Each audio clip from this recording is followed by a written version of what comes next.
ইলেভেনের সময় আমরা এই সেনাবাহিনীকে দেখেছি, তারা তখন ম্যাজিস্ট্রেসি পাওয়ার নিয়ে মাঠে ছিল। তখন এই বাংলাদেশ মানে বরফাচ্ছন্ন দেশের মতন।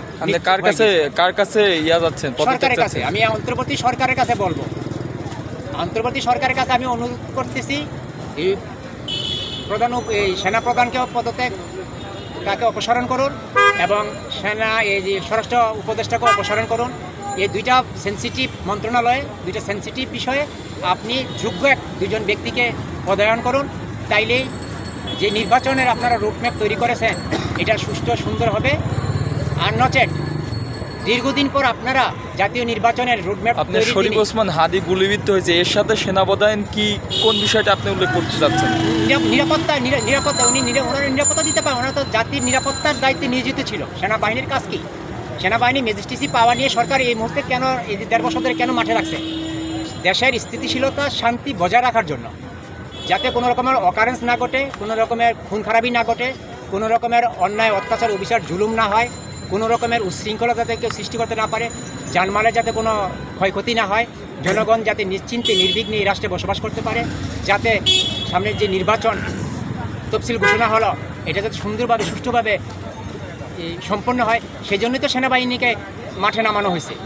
যদি তারা মাঠে থেকে এরকম খুন খারাপি হয়, এরকম রাষ্ট্র অস্থিতিশীল হয়, তাহলে তো তাদের মাঠে থাকার প্রয়োজন নেই, তারা ব্যারাকে চলে যাক। আর সেনাপ্রধানের তো ওনার এই পদে থাকার কোনো প্রশ্ন ওঠে না। আমি ওনার একজন স্যালারি প্রোভাইডার। আমি সেনাপ্রধান সরকারি কর্মকর্তাদের সাধারণ নাগরিক হিসেবে তাদের স্যালারি আমি প্রোভাইড করি।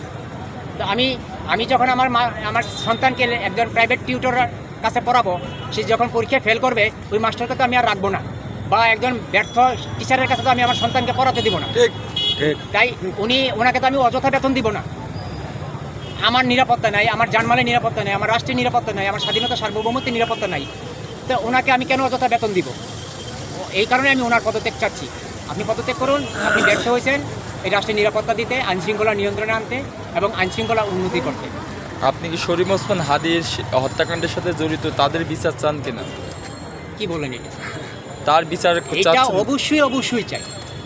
আমি শুধু শরীফ ওসমান হাদি ভাইকে যারা গুলি করছে তাদের বিচার না, যারা এর সাথে সংশ্লিষ্ট জড়িত, যারা এর নির্দেশদাতা, যারা এর ইন্ধনদাতা, যারা এর সমর্থনদাতা, তাদেরকে সহ আইনের আওতায় আনা হোক এবং কঠোর থেকে কঠোর শাস্তি বিধান করা হোক। এটাই আমার নয়, শুধু সমগ্র দেশবাসী, সমগ্র বিশ্বের ইনসাফের এবং সুনাগরিকদের এটাই চাওয়া, এটাই প্রত্যাশা।